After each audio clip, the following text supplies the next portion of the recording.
Hey, good morning, everyone. Tractorman 44 here. Hey, the other day when I saw that last maple, this thing started kind of acting up on me just a little bit. So I went ahead and I popped the breather off and everything, checked the filter and all that, you know. I went ahead and pulled the bowl off the carburetor, looked up in there, didn't see a lot of grit or debris, but I sprayed some carburetor cleaner in, blew it out, fired it back up, and I got it to where it would run just a little bit, but it would still not idle. I'll show you what I mean. Right now I've got the breather off right now, the filter is off right now, that's the only difference.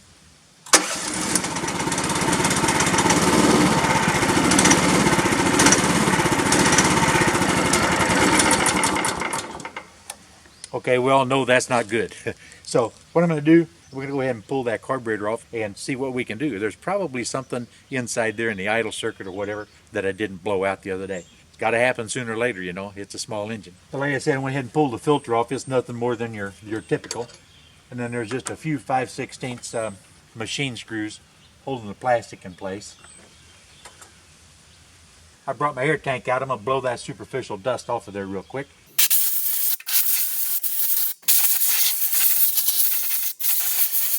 There's a recessed 5/16 or 8mm bolt down here in the back. It's kind of a pain to get to. And yeah, it's a little chilly this morning. I had to put a shirt on. 13mm bolts is going to hold the carburetor on. Well, with those millimeters, it's hard for me to tell a subtle difference between 1mm or the other. Like I said, that's a recessed hole down there and you can't get your fingers in to pull that out, and the ends of the threads is holding it into that assembly. So that's all it takes, just a little magnet. Got the breather hose on the back side. That's the whole intake assembly. Look at there. That beautiful gas we get nowadays. It's already got rust forming on that metal butterfly in there on the choke. Look at that. All the metal surfaces from this fuel. Oh, hey, and by the way, you know, I complain about this fuel all the time. There is a note up here on the very top of this motor that says if you run E85 fuel in this, it voids the warranty. So I got to pull the spring linkages and all that stuff, the governor linkages, gas line and everything off. We're going to take that into the shop. Well, it takes a normal cussing and carrying on to get this stuff disconnected, because you've got to get everything in just a perfect angle for things to come apart. But it's nothing more than any other normal one. And if you thought I was going to make notes by having a pencil on my ear, no, that's not the case. I always have a pencil with me when I pull these small fuel lines off, because it makes a good shutoff. And obviously we've got a shutoff on the carburetor, but guess what? It's downstream, of course, of the fuel inlet. So you still have to deal with the fuel in the tank by shutting it off by some means. Pencils work great. But at any rate, if you can look down in these passages, what I know you cannot, I can see scum down inside there from that gasoline. So we're going to go to the shop, use some carburetor cleaner, some compressed air, and we're going to clean those things out and come back and see what happens. I wish you could focus on these tiny, tiny orifices in there. I'm used to seeing these little passages, you know, from working on the tractor carburetors, but there's multiple tiny orifices. You'll notice whenever the butterfly closes, there's still orifices on this side of the butterfly, and that's going to be your idle circuit whenever the throttle is all the way down to nothing. And then as you open the throttle, it's going to dump more fuel in through the main jet, and also those mid-range orifices, which are on the back side of your butterfly. Now, for those of you that might not have been inside small engines or small carburetors before, you always hear people talk about your float sticking or your float. This particular thing right here is your float, and this little thing wiggling back and forth is a spring-mounted needle that actually goes right into the seat of where the fuel comes in, and then it pivots on a stainless steel pin right here, and that maintains your float level. Of course, we're upside down right now, and of course the float actually, as it inserts into that inlet, it's actually goes around this pickup tube right here, which contains the main jet. The main jet is the one when you're running wide open throttle. The vacuum inside the cylinder intake or motor intake is drawn up through the larger main orifice right here down in the dead center of this. That's the main thing. If your engine is not running at high RPM, it's going to have a problem more than likely with that main jet. But then what we're having issues with is the idle portion. The wide open portion works fine, and that's what I blew out the other day, but without taking it apart. So that's pretty sure that's fine. But it's these small passages here that send that fuel to those tiny orifices on either side of your butterfly up here is where the issue is. If the macro function on my camera would work, you would see that there's 4 of the tiniest orifices right there where this butterfly comes closed. Okay, there's 4 of them in a specific pattern.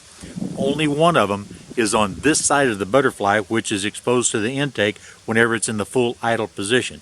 As you open it, another one comes into play, because now the fuel that's available there will be drawn through that orifice by the engine vacuum, and as you open it even farther, that's how more fuel will be drawn into it, giving you that even acceleration in RPM. And of course, when you go to wide open throttle, it's being provided totally by the main jet and then whatever else comes through those tiny orifices.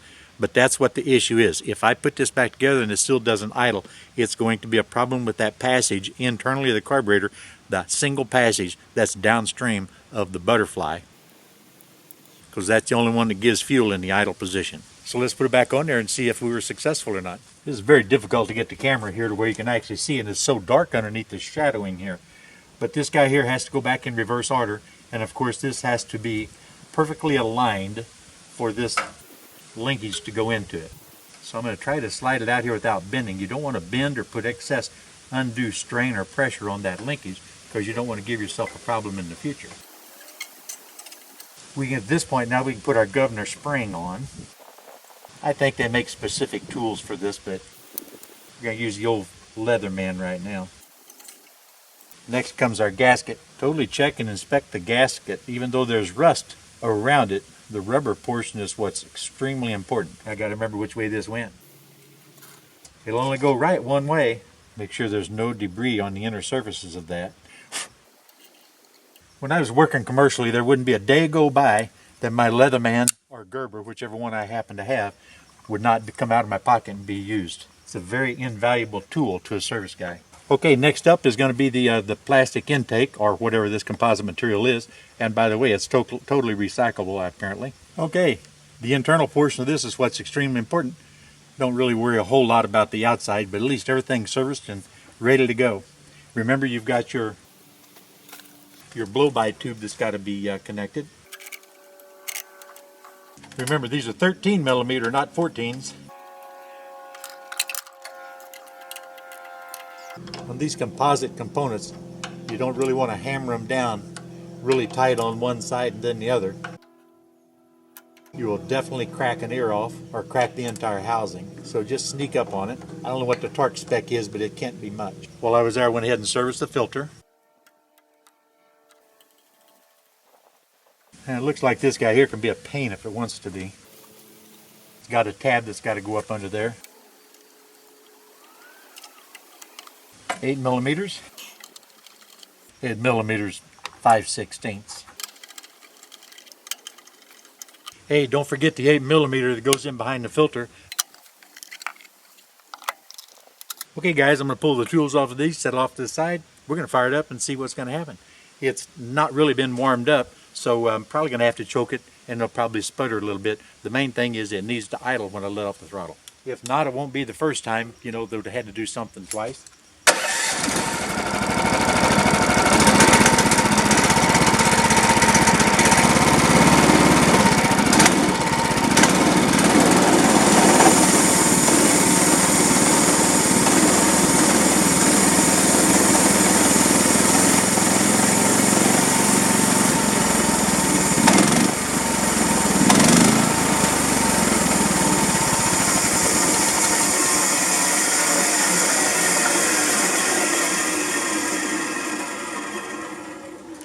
Guess what, guys?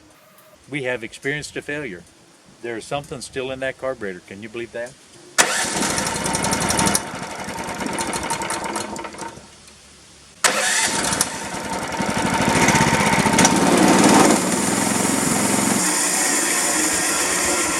Well, at least you've seen what I went through to try to get it taken care of.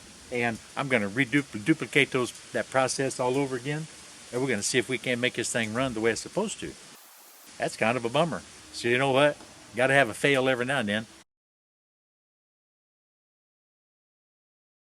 Well guys, I took just a little bit of time, pulled that carburetor back off, took it over to the shop and put it in the ultrasonic parts washer.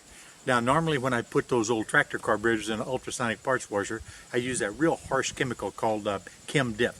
Because essentially there's no components in those old tractor carburetors that's going to be damaged by that tremendously caustic solution. But on this brand new carburetor here, it's got a lot of components on it that I was afraid that Chem-Dip would do damage to. So I only put a couple of quarts of gasoline in, and I run this thing through about literally 45 minutes to an hour, cycle after cycle, you know, just with gasoline in it, and then stopping every so often and blowing through all the orifices I could, put it back in and do it again and again and again.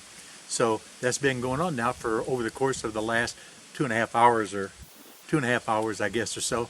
And so what I've done, I've brought the carburetor back out and I've reinstalled the carburetor, but I haven't put all the plastic on it yet, and we're going to fire it up and see if that made any difference at all with just that ultrasonic parts washer as a follow-up to what the original failure netted us as far as carburetor cleaning is concerned. I don't have the plastic on and everything, but choke is over here, and this is my throttle right here. So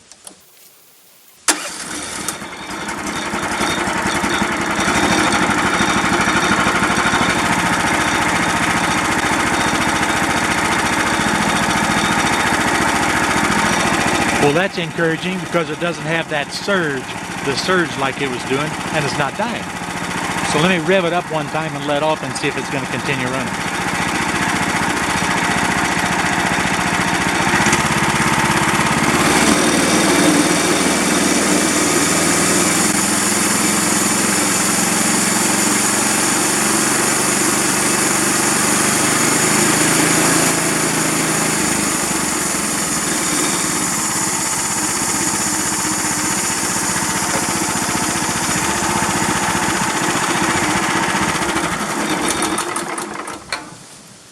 Okay guys, now let me tell you something.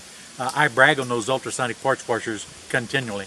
I've made a number of videos where I highlighted those ultrasonic washers working on the either motorcycle carburetors or them old antique tractor carburetors. But let me tell you something. This right here should prove to you beyond a shadow of a doubt. If you've got any doubt at all about whether or not you should add one of those to your tool bin, this is the answer for that right there. Because there was nothing I could do by blowing air through those passages and spraying carburetor cleaner in it in order to get that thing to function. And like I said, it took those. I was able to adjust those. I didn't realize it. I thought they were only 180-second cycles, but I found if you continuously put the set button on it, you can go 180, you can go 200, 300, and 480, which is essentially what, 8-minute cycles. And so that's what I did. I put it through multiple 480-second cycles, all the while doing other things around the shop, and you see the end result. So this is definitely an argument for the purchase of the ultrasonic parts washer from Harbor Freight or from any other store that you can actually find them. So at any rate, I think I can reject that fail from the earlier part of the video and consider this a reasonable success. So you know what? I think I'm going to make some sawdust and see if I can make this thing cut some old boards for me. So you know what? This is TractorMan 44 and I'm out here for good now.